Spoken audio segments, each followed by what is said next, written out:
South ఇండియాలోనే biggest sorry store మన Varahi silks మన విజయవాడ ఎంజీ రోడ్ లో డిసెంబర్ 4వ తారీఖున ఘన ప్రారంభం.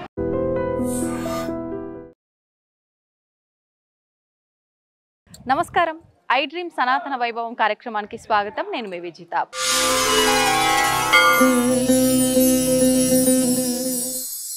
ప్రస్తుతం నేను గుడిమల్లారం ఆలయం దగ్గర ఉన్నానండి.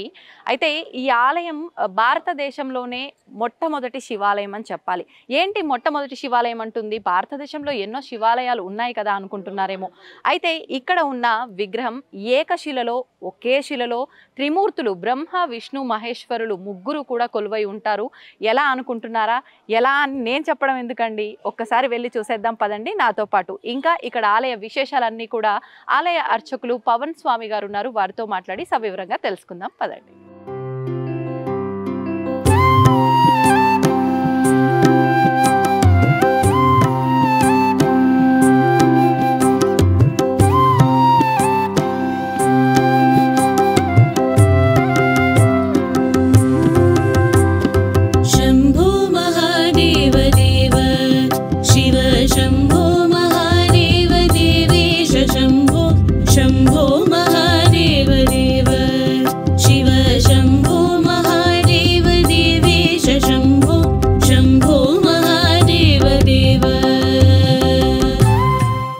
గుడిమల్లారం టెంపుల్లో ముఖ్యంగా అంటే ఎన్నో విశిష్టతలు ఉన్నప్పటికీ ముఖ్యంగా ఏకశిలలోనే త్రిమూర్తులు కొలువై ఉన్నారు. అసలు ఏంటి విశిష్టత?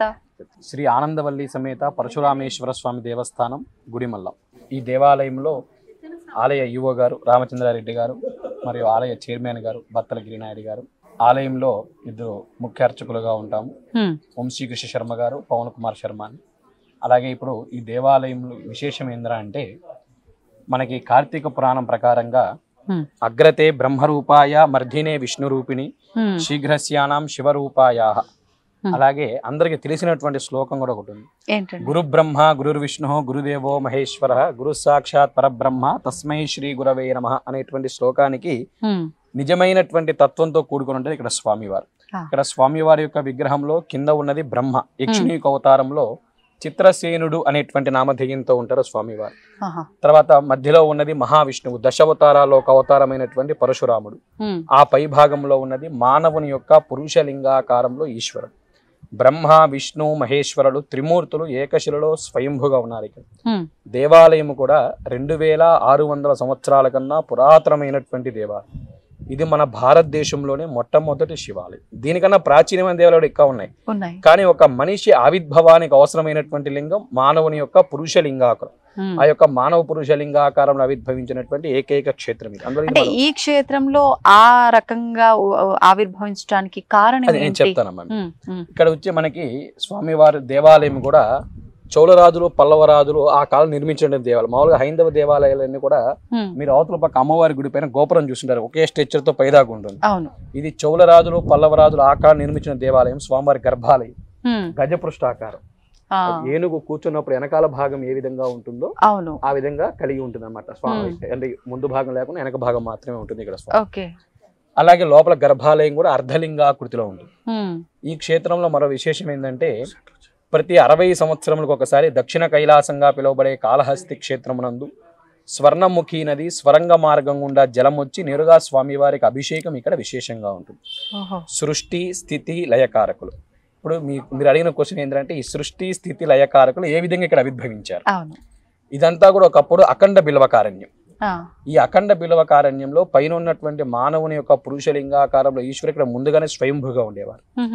విష్ణుమూర్తి అవతారణ పరశురాముడు తన తండ్రి జమదగ్ని ఆజ్ఞ మేరకు తల్లి రేణుకాదేవిని చంపిన తర్వాత శ్రీహత్య మహాపాతక దోష నివారణకై ఈ క్షేత్రంలో ఈశ్వరుడికి ఆరాధన చేస్తున్నారు. ఆయన ఏ విధంగా ఆరాధన చేస్తున్నారు? ఈ దేవాలయానికి ఈశాన్య దిగ్భాగంలో విచిత్రాల కొలను పుష్కరిణి. విచిత్రాల కొలను అంటే చిత్ర విచిత్రమైనటువంటి పుష్పాలు పూసేటువంటి కొలను. అక్కడ పుష్పాలు తీసుకువచ్చి శ్రీహత్య మహాపాతక దోష నివారణకై ప్రతిరోజు కూడా ఈశ్వరికి ఆరాధన చేస్తుండేవారు మహావిష్ణువు అవతారంలో పరశురాముడు. అట్లాగే ఈ దేవాలయాన్ని సంరక్షిస్తూ కూడా బ్రహ్మదేవుడు యక్షుని అవతారంలో చిత్రసేనుడు అనేటువంటి నామధేయంతో ఈ క్షేత్రంలో ఉండేవారు. ఆయన యక్షుని అవతారంలో ఉన్నారు కనుక ఆయనకు ఆహారం ఎట్టుండదంటే మాంసాహారం అవి ఉంటాయి. పరశురాముడు ప్రతిరోజు కూడా అక్కడ పుష్పాలు తీసుకొని నేరుగా ఎక్కడికి స్వామికి అర్చన చేసేసాక కింద ఉన్నటువంటి బ్రహ్మదేవుడికి ఆహారం, ఒక పొట్టేలుని కళ్ళుకుంటున్న ఆహారం ఇస్తూ ఉండేవారు. స్వామి వారికి పంచగట్టం, అవి రెండు కూడా పంచ లోపల ఉంటాయి, అభిషేక సందర్భం మాత్రమే దర్శించగలరు. ఒకరోజు పరశురాముడు శివ పూజకు రావడం ఆలస్యమయ్యేసరికి యక్షుని కోతన బ్రహ్మదేవుడు పుష్పాలతో శివునికి అర్చన చేస్తారు. ఎందుకు ఆ విధంగా శివార్చన చేశారని చెప్పి కింద ఉన్న బ్రహ్మకి మధ్యలో ఉన్న విష్ణుమూర్తికి 14 సంవత్సరాలు ముష్టి యుద్ధం జరుగుతుంది ఈ క్షేత్రంలో. ఆ ముష్టి యుద్ధ ఘాతకంలో కింద ఉన్న బ్రహ్మ వీపు మీదకి పరశురాముడు పాదం పెట్టి పాతాళంలోకి తొక్కుతాడు. తొక్కిన ఆ సందర్భంలో లోపల గర్భాలయంలో ఉన్నటువంటి భూమి పల్లంలో కిందకి వెళ్ళిపోయింది. అందువల్ల ఇది గుడి పల్లం, గుడి పల్లం అంటే కిందకి, గుడి పల్లం, గుడి పల్లంలో ఉంది. అది గుడి పల్లం కాలక్రమేణా గుడి మల్లాం కింద మారిపోయింది. ఆ బ్రహ్మదేవుని ఆయన కింద తొక్కినప్పుడు ఆ బాధ భరించలేక బ్రహ్మ శివుని వేడుకోగా శివుడు ప్రత్యక్షమై మీరు బ్రహ్మ విష్ణువులు శాపగ్రశంలోకి ఐక్యం చేసుకొని త్రిమూర్తులు ఏకశిలలో స్వయంభుగా ఉండిపోయారండి. ఇక్కడ స్వామివారు, ఇక్కడ స్వామివారు స్వయంభుగా ఏ రాయుత ఆవిర్భవించారంటే నవపాషాణం. నవపాషం అనేటువంటి మన భూగ్రహం మీద దొరికేటువంటి స్టోన్ కాదు. స్వామి వారి యొక్క స్టోన్ కూడా ముదురు కాఫీ రంగులో ఉంటుంది. చోళరాజులు, పల్లవరాజులు వీళ్ళంతా పరిపాలన చేశారు. అశోక చక్రవర్తి కూడా స్వామివారి ముందు ధర్మ చక్రవర్తి దేవాలయం పరిపాలించారు. సహజంగా మీరు చాలా చోట్ల దేవాలయం తూర్పు ముఖద్వారం చూస్తున్నారు. ఇక్కడ ఈ దేవాలయం దక్షిణ ముఖద్వారం కలిగి ఉంటుంది.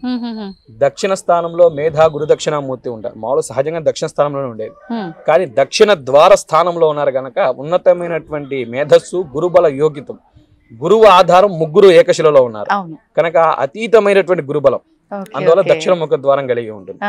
అలాగే తూర్పు స్థానంలో ధ్వజస్తంభం ఉంది. స్వామివారు తూర్పు స్థానానికే ఉన్నారు. అక్కడ 2 విధాలుగా కిటికీలు ఏర్పాటు చేసి ఉంటారు. ముందర 15 రంధ్రాలు ఉంటాయి. 15 తిథులు, విద్యా, తదియా, చవితి, పంచమి, షష్ఠి 15 తిథులు ఉంటాయి. దాని తర్వాత 9 రంధ్రాలు, 9 నవగ్రహాల పూర్వకంగా ఉంటారు. ఈ సూర్యనారాయణమూర్తి కిరణాలు ఆ 15 రంధ్రాలు గుండా తగిలి ఆ 15 రంధ్రాలు నీడ 9 రంధ్రాలకు తగిలి ఆ 9 రంధ్రాల నీడ వెళ్ళి స్వామివారి పాదాల దగ్గర ఇక్కడ విశేషంగా ఉంటుంది ఈ క్షేత్రంలో. అంటే ఇది ప్రతి సంవత్సరము జూలై మాసంలో 20వ తారీఖు నుంచి 26వ తారీఖు మధ్య కాలంలో ఒక రోజు ఆ సూర్యకిరణాలమే పడుతూ ఉంటాయి. ఈ స్వర్ణముఖి నది కూడా ప్రతి 60 సంవత్సరాలకు ఒకసారి వచ్చి స్వామివారికి అభిషేకం అనేది జరుగుతూ ఉంటుంది. 2005 డిసెంబర్లో ఇక్కడ స్వామివారికి అభిషేకం అనేది జరిగింది. ఇక్కడ ముఖ్య కారకం ఈ క్షేత్రాన్ని దర్శించడం వల్ల జరిగేటువంటి ఉపయోగాలు ఏంద్రా అంటే వివాహం ఆలస్యంగా ఉన్నా, సంతానం ఆలస్యంగా ఉన్నా, ఎందుకంటే పైన ఉన్నటువంటి ఈశ్వరుడు మానవుని యొక్క పురుషలింగాకారంలో కనుక వివాహానికి సంతానానికి అధిపతి. అలాగే రుణ విమోచనాధిపతి పరశురాముడు లింగంలోకి ఐక్యమైనారు. అందులో స్వామివారి యొక్క విగ్రహం నవపాషాణం. నవపాషాణం వల్ల సర్వరోగ నివారణ కనుక విశేషమైనటువంటి ఎటువంటి రోగాలైనా సరే విశేష శుభ ఫలితం కలుగుతుంది ఇక్కడ స్వామివారిని ఆరాధించడం వల్ల. ఈ క్షేత్రం యొక్క మహత్వం. మనం ఇలా వెళ్ళామంటే మీకు మిగతా దేవాలయాలు నేను చూపిస్తాను.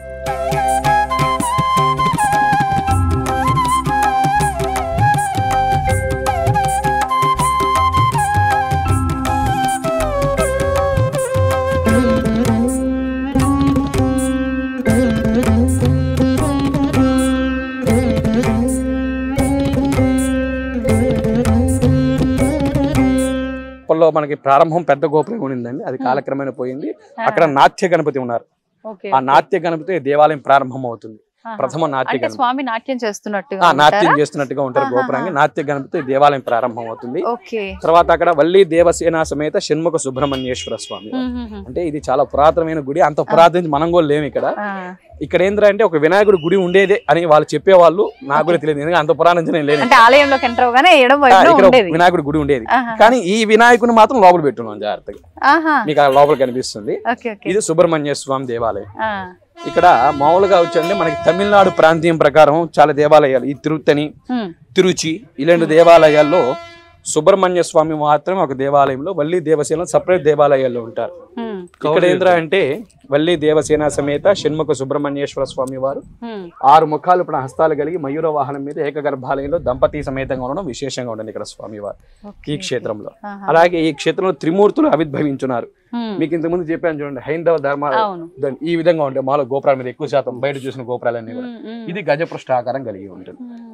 ఇప్పుడు ఈ క్షేత్రంలో బ్రహ్మ విష్ణు మహేశ్వరు త్రిమూర్తులు ఉన్నారు, కానీ అమ్మ మాత్రం ఒకటే, ఆనందవల్లి దేవి. ఈ ఆనందవల్లి దేవి యొక్క విశేషం ఏంద్రా అంటే ఏ క్షేత్రంలో కూడా పార్వతీదేవికి అభయహస్తాలు ఉండవు. ఈ క్షేత్రంలో అమ్మవారు అభయహస్తంతో నిత్య ఆనందదాయిని. లలితా సహస్రంలో మీరు వినుంటారు, ఆనందదాయిని అనేటువంటి వాక్యం వస్తుంది. ఆ వాక్యానికి నిజ రూపంలో ఉంటారు అమ్మవారు. ఎటువంటి కోరికనా నా బిడ్డను ఒళ్ళు పెట్టినటువంటి స్వభావం ఇక్కడ అమ్మవారు. చాలా విశేషంగా ఉంటారండి అమ్మవారు కూడా. తర్వాత వచ్చి మనం ఉదయించేటువంటి సూర్యనారాయణ మూర్తి, అరసివిల్లి, కోనార్క్ మీరు వినే ఉంటారు. ఇవంతా కూడా సూర్యనారాయణ మూర్తులు ఉన్నారు. ఇక్కడ ఏంటంటే ఉదయించేటువంటి తత్వంతో ఉంటారు. ఏ విధంగా అంటే సూర్యనారాయణ మూర్తి వికసించేసినటువంటి తామర పుష్పాల చేతిలో పట్టుకొని ఉంటారు. ఇక్కడ స్వామివారు వికసించవలసినటువంటి తామర మొగ్గలు చేతిలో పట్టుకొని ప్రశాంతమైనటువంటి బౌద్ధ మొహంతో కవచ కొండలాలు పెట్టుకొని శివపానం మొత్తం మీద విశేషంగా ఉంటుంది. ఇది అమ్మవారు ఆనందవల్లి దేవి. అభయహస్తాలు ఉంటాయి స్వామివారికి ఇక్కడ రెండు పక్కల కూడా. ఇది అప్పటి నుంచి బిల్వ వృక్షం. భక్తులు అంతే ఇక్కడ అప్పటి నుంచే లేదండి, కాలక్రమేణా నాకు ముందు ఉంచింది. నాకు ముందు ఉంచింది, కానీ ఎన్ని సంవత్సరాలు ఉందని నాకు కూడా తెలియదు. నేను ఈ దేవాలయంలో 10 సంవత్సరాలుగా ఉన్నాము. ఇంకో అర్చకులు నాకన్నా సీనియర్ ఆయన ఈ దేవాలయంలో 15 సంవత్సరాల నుంచి ఉన్నారు. చైర్మన్ గారు వాళ్ళంతా కూడా ముందు నుంచే ఉన్నారు. ఇండోమిటిఓ గారు అంతా కూడా. ఈయన సూర్యనారాయణ మూర్తి, ఉదయించేటువంటి స్థలంలో ఉన్న మూర్తి. ఇప్పుడు మనం నడుచుకొని పోతుంది తూర్పు దిశ. మనం మొదట మారేది దక్షిణం. మనం ఈ తూర్పు స్థానంలో పోయినప్పుడే మనకి ధ్వజస్తంభం. ఇప్పుడు ఈ ఆలయం అంతా ఏ శాస్త్ర ప్రకారంగా, అంటే ఆగమ శాస్త్రం అని చాలా ముఖ్యమైనటువంటి క్వశ్చన్ ఇది. ఇప్పుడు మనం లోపల చెప్పినట్టు స్వామివారు బ్రహ్మ, విష్ణు, మహేశ్వరుడు. బ్రహ్మకి ఆరాధన అనేది ఎక్కడా లేదు, అరుదుగా ఒకవేళ ఉన్నా సరే.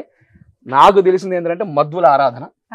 తర్వాత వచ్చి మహావిష్ణువుకి అందరూ తెలిసింది వైష్ణవుల ఆరాధన, శివ ఆరాధన, శైవుల ఆరాధన. ఇప్పుడు వీళ్ళ ముగ్గురికి ఏ విధంగా ఆరాధన జరుగుతుంది అనేటువంటి క్వశ్చన్ మీరు వేశారు. ఇప్పుడు మనకి శాస్త్రంలో ఒక మాట చెప్పింది, ఈశ్వరతో ఉత్తరతో చండీశ్వరో నిధాయ. స్వామివారి యొక్క ఉత్తర భాగంలో చండీశ్వరుడు ఉంటే అది మొదలుగా కూడా శివాలయమే. ఇది అఖండ బిలవకారంలో మొదటి కూడా ఆయనే ఇక్కడ. ఇప్పుడు మనం ఇది ఖచ్చితంగా కూడా శైవారాధన ప్రకారం ఇక్కడ పూజలు అందుకుంటాయి. ఎందుకంటే ఉత్తరతో చండీశ్వరుని నిధాయ, స్వామివారి ఉత్తర భాగంలో చండీశ్వరుడు ఉన్నారు ఇక్కడ. కనుక ఇది ఖచ్చితంగా కూడా శైవారాధన ప్రకారం స్వామివారి పూజాది కార్యక్రమాలు నిర్వహించబడుతూ ఉంటాయి. ఇది మనకి ధ్వజస్తంభం తూర్పు స్థానంలో. నేను మీకు కిటికీలు అని చెప్పాను చూసారా, ఆ రంధ్రంలో ఉన్నాయి అక్కడ. ఇవి 15 కిటికీలు. 15 కిటికీలు ఉన్నాయి. ఇవి 15 ఉండేవి రంధ్రాలు. ఈ మెస్ ఎందుకు కొట్టామంటే అండి మేము ముఖ్య కారకంగా ఈ కరోనా టైంలో ఒక భారీ ఎత్తున ఒక 13 అడుగుల నుంచి 14 అడుగుల వరకు త్రాచుపాం. మేము ఎప్పుడు అభిషేకాలు చేయడం, వెనకాల తిరగడం, నైవేద్యాలు పెట్టడం, వెనకాల తిరగడం ఉండడం వల్ల అప్పుడు ఆయన దాన్ని మెస్ కొట్టించారు. అప్పుడు ఆ మెస్ కొట్టించారు అక్కడ. ఇది నందీశ్వరుడు. ఈయన స్థిర నంది. స్థిరంగా అంటే మొదటి నుంచి ఉన్నటువంటి స్థిర నంది. లోపల ఉన్నది చరణంది. మీకు అక్కడ కనిపించింది చరణంది అంటే అది ఎప్పుడైనా తీసేసి చెప్పండి. ఇది స్థిరనంది. ఇది బలిహార ధ్వజస్తంభం. ఇది తూర్పు స్థానం. స్వామివారి బావిగా అభిషేకం నీళ్ళు, ఆ నీళ్లు ఉన్నప్పుడు అక్కడ నీళ్ళు తీసుకునే వాళ్ళు బోర్లో పట్టుకుంటారు. ఇప్పుడు ఈ స్థిరచర వీటి మధ్య వ్యత్యాసం ఏంటి? తీయటము, ఉండటము. స్థిరనంది అనేది ధ్వజస్తంభానికి ఎదురుగా, స్వామివారికి ఎదురుగా స్థిరనంది ఉంటుంది. చరణంది అనేది ఏంటంటే పూర్వకాలాల్లో చాలా అరుదుగా కొంతమందికే తెలుస్తుంది ఈ విషయం. నాకు కూడా ఏంటంటే నాకు వేరే ఒక గురువు చెప్పినటువంటి విధానం. ఈ దేవాలయంలో కూడా ఉంది, చరణంది ఉంది, స్థిరనంది ఉంది. ఎవరైనా గర్భిణీ స్త్రీలు గర్భం అది ప్రసవానికి సిద్ధంగా ఉన్నప్పుడు ఆ చరణంది ఏదైతే ఉందో ఆ చరణందిని వాళ్ళ ఇంటి ముఖం వైపు తిప్పేవాళ్ళు. అప్పుడు వాళ్ళకి సుఖప్రసవం అయ్యేది అని మా గురువు గారు చెప్పారు. నాకు కూడా అంత అనుభవం లేదు, మా గురువు గారు చెప్పారు ఆ విషయాన్ని. కానీ లోపల ప్రదక్షిణ ఉన్నప్పుడు నందీశ్వర ఒక పాయింట్ ఉంటుంది. ఆ నంది ఇక్కడ లేదు, చంద్రగిరి కోటలో ఉంది. ఇక్కడ ఈ స్థిరనంది ఉంది. ఇప్పుడు మీరు ఆ పాము మీరు ఎటు వెళ్తే అటు మీ వెనకాల తిరిగి, మా వెనకాల రాదండి, లోపల దేవాలయంలో తిరిగింది. అంటే నిత్యము ఉంటుండేది అలా. కరోనా టైంలో జనసంద్రోహం లేదు కదండి. అంటే అప్పట్లో ఎట్లా ఉందని మనకు తెలియదు. కరోనా టైంలో జనసంద్రోహం లేని సందర్భంలో అది ఏదో దాని కాలక్షేపం అర్థం అది తిరుగుతూ ఉండేది. అప్పుడు మేము 2-3 సార్లు మేము చూసాము. అమ్మవారి మెల్ల నుంచి కింద పడింది, లోపల తిరుగుతోంది. మా లలితమ్మ పని చేసాము, ఆమె కూడా చాలా సార్లు చూసింది. ఈ దేవాలయంలో 2005లో నీరు వచ్చింది అని చెప్పాను కదా, అప్పుడు గ్రామస్తులు వాళ్ళు కూడా ఉన్నారు ఇక్కడ. మన స్వామి వారిని ఏ విధంగా ఆరాధన చేసేవారు అనేది ఒక చిన్న ఊహా చిత్రం. ఇది చూస్తుంటే మనసంతా కూడా నిశ్చలంగా ఉంటుంది. అలాగే సృష్టి ఆవిర్భావానికి అవసరమైనటువంటి చెప్పాను మీకు, సంతానానికి వివాహానికి కాదు, మానవుని యొక్క పురుషలింగాకార ద్వారా సంతానోత్పత్తి అయ్యేటువంటి ఒక చిత్రీకరణ. ఈ పటం చూసిన ఆ ఒక చిత్రీకరణ ఏ విధంగా ఉంటుందో అర్థమైపోతుంది. అలాగే మా చిన్న గ్రామం గుడిమల్లం గ్రామం. ఇది స్వామివారి నిజ రూపం అండి. ఇంత స్పష్టంగా మీరు చూడలేరు. అభిషేక సందర్భం మాత్రమే చూడగలం. ఏ రోజున జరుగుతుంది? సోమవారం రోజు ఉదయం 7:30 ఉంటుంది. చెప్తాను. ఒక చేతిలో గొర్రె, మరో చేతిలో కల్లుకొండ స్వామి వారికి.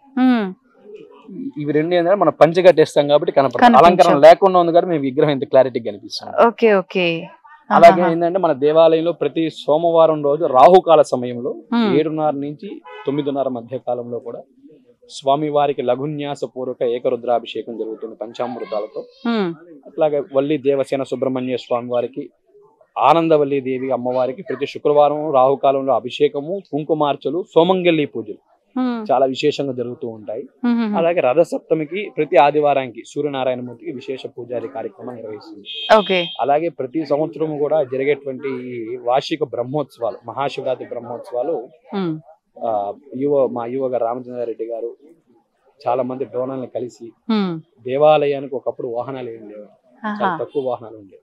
మా చైర్మన్ గారు యువ గారు ఒక ఇద్దరు కలుసుకొని ఈ రోజు మా దేవాలయం కట్టలేదన్నా సరే 12 వాహనాలతో విశేషంగా 7 రోజులు ఉదయం సాయంత్రం నిత్యమైన అలంకరణలతో స్వామివారికి విశేష ఉత్సవాలు జరుగుతూ ఉంటాయి. ఇప్పుడు కూడా మనకి ఫిబ్రవరిలో ప్రారంభమయ్యేటువంటి ఉత్సవాలు. అలాగే మా యువ గారు దృఢ సంకల్పం కూడా చేసుకున్నారు, ఈ దేవాలయానికి ఎప్పుడో రాజుల కాలంలో చేసిన కుంభాభిషేకం మళ్ళీ ఇప్పుడు చేయాలి అనేటువంటి సంకల్పంతో కూడా ఉన్నారు. చరిత్రలోనే ఒక ఇదన్నమాట, ఎప్పుడో రాజులు చేసిన కాలంలో. ఈ మధ్య కాలంలో ఎవరు ఏంటంటే అసలు కుంభాభిషేకం విశిష్టత ఏంటి? మామూలుగా మనకి 12 సంవత్సరాలకు ఒకసారి పుష్కరాంశం కుంభాభిషేకం చేసుకుంటూ ఈ దేవాలయం కంప్లీట్ గా కూడా ఆర్కియాలజీ డిపార్ట్మెంట్ కంట్రోల్లో ఉంది. అప్పట్లో ఆ మారేటువంటి సందర్భంలో కొంతమంది అనుమతి ఇవ్వగలరు, కొంతమంది వాళ్ళ అధికారుల వల్ల అనుమతి ఇవ్వలేకపోవచ్చు కూడా. ఇప్పుడు సమబద్ధమై కొద్దిగా యువ గారు కూడా ప్రోద్బలం ఎక్కువ పెట్టుకొని ఖచ్చితంగా నేను చెయ్యాలి, దేవాలయ కుంభాభిషేకం చెయ్యాలి అనుకుంటున్నాను అని చెప్పి అప్పటి నుంచి ఎన్ని సంవత్సరాల నుంచి మించగా ఎన్ని సంవత్సరాల నుంచి ఆగిపోయిన విషయం కూడా మనకు తెలియదు. ఎన్ని సంవత్సరాలు ఆగిపోయిన విషయం కానీ ఇప్పుడు చేయగలిగేటువంటి స్థితి మనకు వచ్చింది అనేటువంటి దానితో ఆధారపడింది. అంటే మళ్ళీ స్వామి వాళ్ళ మనసులో ఆలోచన పుట్టించి ఉంటాడు ఎన్ని సంవత్సరాల తర్వాత. పైన కూడా వాళ్ళు రీమోడలింగ్ చేయడం కూడా ఒప్పుకున్నారు. ఆర్కియాలజీ వాళ్ళంతా పైన రీమోడలింగ్ వాళ్ళే చేస్తారు, మనం కాదు, వాళ్ళే మొత్తం రీమోడలింగ్ చేస్తారు. కుంభాభిషేకం విశేషంగా చేయాలనే సంకల్పం అది మాకు రథానికి వాటన్నిటికి అక్కడ షెడ్లు పెట్టి వాహనాలన్నీ ఆ షెడ్లో పెట్టున్నాం గారు ప్రస్తుతానికి. Okay okay. ఈ స్తూపాలు ఏంటండి? చరిత్రలో ఒక భాగం, వాటికి సంబంధించినటువంటి అక్కడ చెక్కి పెట్టారు. వాటి వెనకాల ఉన్నాయి చూడండి రౌండ్ రింగులు. అవును, అవి మీరు చూసి ఏమనుకున్నారు వాటిని? అవి పూర్వకాలంలో రథానికి కింద వేసేటువంటి రింగులు. అవి అప్పటి నుంచి ఉన్నాయా? నాకు ఈ విషయం నాకే తెలియదు, ఇంటి వాళ్ళు మా చైర్మన్ గారు చెప్పారు మొన్న. Okay okay. ఆ ముందు ఉండేటువంటి రెండు చక్రాలకి వెనకాల ఉండే 2 చక్రాలకి స్తూపాలు వాటికి. ఇవన్నీ శిలాశాసనం. నిజంగా అంటే ఇన్ని వేల సంవత్సరాల పాటు ఉండటం వాస్తవానికి 2 సంవత్సరాల క్రితం దాకా నాకు కూడా తెలియదు అమ్మగారు, ఇది అంతమంది తెలిసింది నాకు ఆ విషయం. అలాగే ఈ స్తూపాల పైన అంటే ఆలయానికి సంబంధించిన చరిత్ర అవన్నీ లిఖించడం జరిగిందా? కొంతవరకు అంటే దేవాలయం చరిత్ర అనేది మనకు లోపల ప్రదక్షిణ మండపం కూడా గజపృష్ఠాకారంతో ఉంటున్నాం. అక్కడ గ్రంథి భాషతో లిఖించబడి ఉంది. గ్రంథి కూడా మన కంచి పీఠాధిపతి స్వామివారు వచ్చినప్పుడు కూడా ఏంటంటే కొన్ని పదాలు మాత్రమే ఆయన కూడా చదవగలిగారు. అంటే అంత క్లిష్టంగా ఉన్నాయి అక్కడ కొద్దిగా రాస్తున్నారని. కానీ మహానుభావులు ఆయనకు అర్థమై ఉండొచ్చు, కానీ మనలాంటి అర్థం కాకపోవచ్చు, ఆయన చెప్పు కూడా ఉండొచ్చు. కానీ కంప్లీట్ గా కూడా గ్రంథి భాషతో లిఖించబడింది మొత్తం దేవాలయం అంతా కూడా.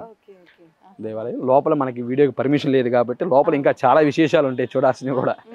బయట వరకే మనకు అవకాశం ఉంది కనుక అంటే చూడలేకపోతున్నాము. అవి చెప్పవలసింది ఏదైనా ఉంటే అవి మీరు. మనకి ప్రారంభం వచ్చి ఇక్కడ మనం నాట్య గణపతి చెప్పుకున్నాం. అక్కడ దక్షిణ ముఖ ఎంట్రన్స్ లో మహాగణపతి, లోపల ప్రదక్షిణలో సుఖాసన గణపతి. ఆయన ఏంటంటే ఒక కాలు పైకి పెట్టుకుని ఒక కాలు పక్క సుఖాసనం తిట్టు కూర్చొని ఉంటారండి విశాలంగా కూడా. దాని తర్వాత వచ్చి దక్షిణామూర్తి దక్షిణముఖంగా చూసుకుంటారు. అలాగే వచ్చి పైన ఎట్టుంటుందంటే మామూలుగా ఈ వెంకటేశ్వర స్వామి దేవాలయాల్లో ఆల్వార్లు ఉంటారు వరుసగా, మీరు చూసి ఉంటారు.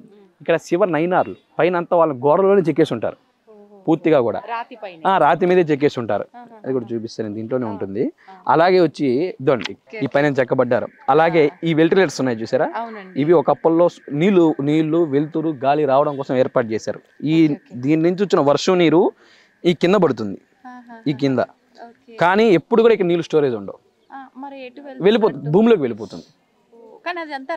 రాతే వెళ్ళిపోతుంది, భూమిలోకి వెళ్ళిపోతుంది అమ్మగారు, మొత్తం కూడా భూమిలోకి వెళ్ళిపోతుంది.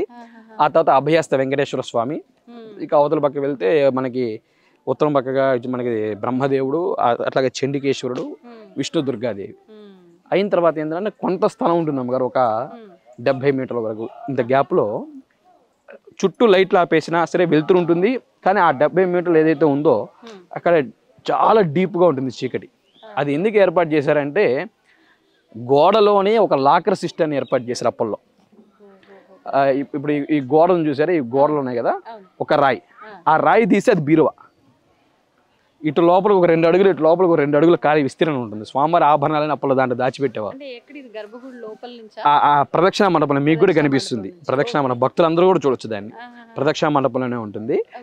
మళ్ళీ ఆ రాయిని గోడ క్లోజ్ చేసి యథావిధిగా గోడతో పాటు సమానంగా ఇక్కడ ఒక లాకర్ ఉందనే విషయం కూడా ఎవరికి తెలియదు. మనం చూపిస్తే తెలుస్తుంది ఇక్కడ లాకర్ ఉంది అనేటువంటి విషయాన్ని. అప్పుడు దాకా ఎవరికి తెలియదు.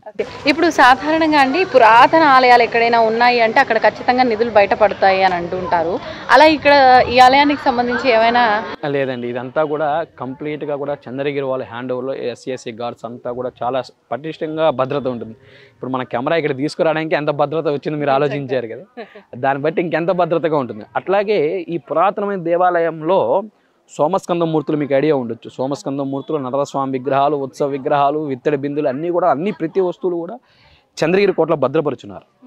సందర్శకులు మామూలుగా వెళ్ళినప్పుడు కనిపిస్తాయి మీకు ఎంట్రన్స్ లోనే. మ్యూజియం అండి, మనకు అది మ్యూజియమే, చంద్రగిరి కోట మ్యూజియమే. ఈ సోమస్కంద మూర్తులు అన్నీ కూడా చాలా విశేషంగా ఉంటాయండి అక్కడ.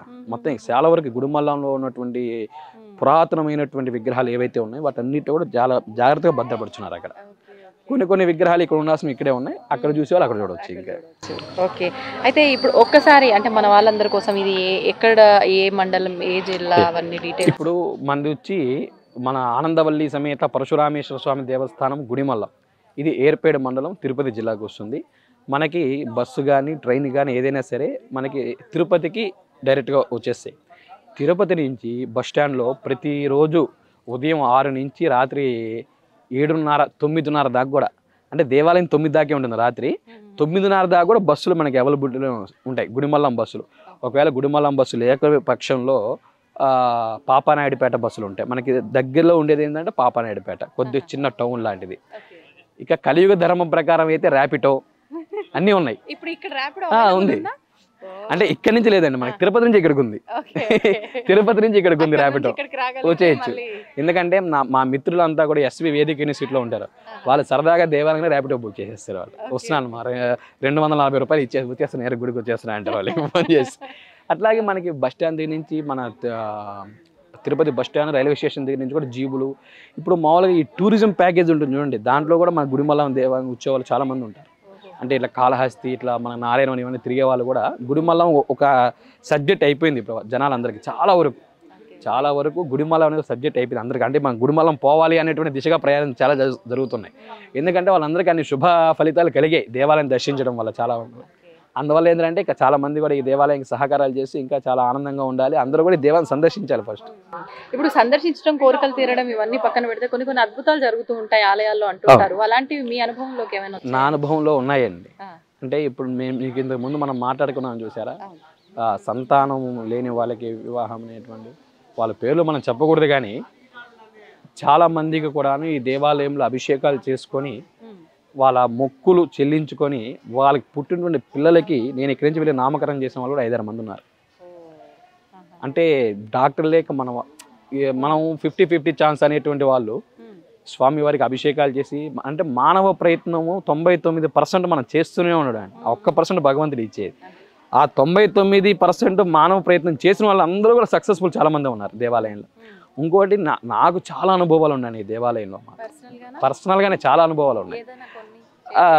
నేను అనుకున్నటువంటి పనులు కానీ నాకైతే ఏ రోజు దాకా కూడా, ఎందుకంటే అనుష్ఠానం మనం చేసేటువంటి ఉపాసన, పరశురాముడు చాలా మంచి ఉపాసన చేసేవాళ్ళండి అప్పట్లో. ఇక్కడ ఈ క్షేత్రంలో మా గురువులు చెప్పింది ఏంటంటే, నువ్వు ఎంతైతే జపాన్ని ఇక్కడ చేస్తావో దానికి రెట్టింపు ఫలితాన్ని ఇక్కడ నువ్వు పొందుతావు అని మా గురువు ఎప్పుడైతే చెప్పారో దానికి ప్రకారం అనుష్ఠానం చేస్తున్నాయి. కనుక నాకు ఈ రోజు దాకా కూడా ఎటువంటి సమస్య అనేది భగవంతుడు నా మీద కృపనందున నాకు ఎటువంటి సమస్య లేదు ఇప్పుడు దాకా. అంత ఆనందంగా ఉన్నా నేను. మా ఆనందవల్లి దేవి చెప్పినట్టు ఆనందవల్లి లాగా ఆమె ఆనందంగా కాపాడుకుంటుంది భగవంతుడు వల్ల. ఎందుకంటే మనం స్వామివారికి ఎంత సేవ చేస్తున్నాం వాళ్ళు మనకి అంత అనుగ్రహాన్ని ఇస్తున్నారు. అలాగే ప్రతి ఒక్క భక్తులకి ఇస్తారు ఈ క్షేత్రంలో, ఏ క్షేత్రంలో. అంటే మీరంటే అనుష్ఠానాలు ఇవన్నీ మంత్ర ఉపాసనలు చేస్తున్నారు, మరి సామాన్య భక్తులు వచ్చి 2 చేతులు ఎత్తి దండం పెట్టడం తప్ప ఏం చేయలేరు, మరి వాళ్ళకు కూడా అదే విధంగా మాకన్నా ఎక్కువ పుణ్యం వస్తుందండి వాళ్ళు. నాదేమో నేను అక్కడి నుంచి ఇక్కడ నడుచుకొని వచ్చేసి అక్కడ సంధ్యావం చేసుకుంటా, మా ఇల్లు ఇక్కడే కాబట్టి. కానీ భక్తితో వచ్చే వాళ్ళు ఎంత ఆలోచించుంటారు, గుడిమల్లం పోతున్నా నేను, స్వామిని చూస్తున్నా నేను అన్నట్టు ఆనందం చూసారా, దానికే సగం పుణ్యం మూట కట్టేసినట్టు వాళ్ళు. ఇంకా దానికే సగం పుణ్యం మూట కట్టేశారు వాళ్ళు. ఇంకా ఎత్తుకొని వచ్చి స్వామికి దండం, నేను చాలా మంది చూశానండి, అబ్బా అంటారు. ఆ తృప్తి కడుపులో చూస్తుంది వాళ్ళకి, ఆకలి ఉందో లేదో కూడా అది తెలియదు, ఆ తృప్తి కడుపులో చూస్తుంది. అంత తృప్తిగా చాలా మంది కూడా వచ్చి దర్శనం చేసుకున్నారు. వాగులు పొంగిపోతే ట్రాక్టర్లు ఎక్కువ వచ్చారండి గుడికి. ఊరు ముందు వాగు పొంగిపోతే కార్లు అవతల పెట్టేసి ట్రాక్టర్లు ఎక్కువ వచ్చేసారు. అంత అంటే మేము చూడాలి గుడి, మళ్ళీ మేము సంకల్పం చేసి చూడాలి గుడిని అనేటువంటి విధానం కోసం. అందులోనూ అంటే ఎక్కడా లేనటువంటి లింగం అండి ఇది. మన భారతదేశంలో ఎక్కడా లేనటువంటి, యావత్ ప్రపంచం మీద ఇటువంటి పోలినటువంటి లింగం ఎక్కడా లేదు. చాలా విశేషమైనటువంటి లింగం. సంతోషం అండి, చాలా చక్కగా వివరించారు ఆలయ విశిష్టత అంతా కూడా. ధన్యవాదాలు, నమస్తే.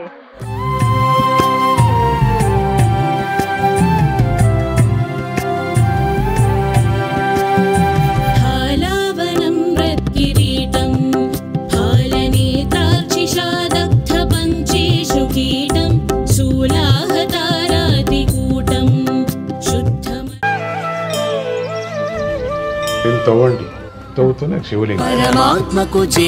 సరే దాన్ని అట్లా కప్పేసేయండి, చూపించదండి. కృష్ణ ఇస్ దేర్, మూర్తి పూజ కాదు, సాక్షాత్ బ్రజేంద్ర నందన భగవాన్ ఉన్నారు మూర్తిలో. ఏమీ ఆశించకుండా ఆరాధించే వాళ్ళు కూడా ఉన్నారా ప్రభుజీ? నిజమైన భక్తి అంటే మనకు తెలియదు కాబట్టి